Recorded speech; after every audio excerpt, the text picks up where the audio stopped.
So, while I was in the shower, I was thinking,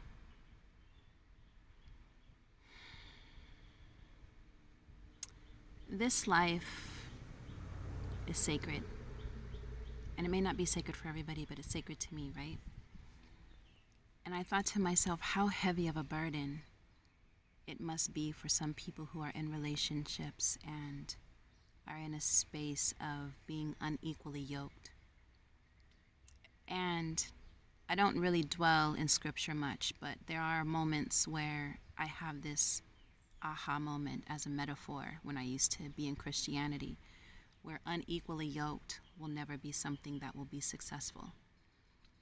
And so we waste precious energy. I'm not even going to say time, but we waste precious energy, our own frequency, on something that we know is unequally yoked just to say that we have something, which ends up being more of a toxic attachment to the unfulfillment that we have within ourselves.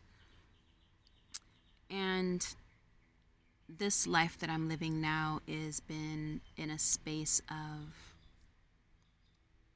my inner being telling me when I need to move, and having the having the capacity to hear the voice when I'm being told and being led to move forward into a certain direction. And it's amazing to me how much of yourself you begin to acknowledge that you didn't even know that you had when you really are alone.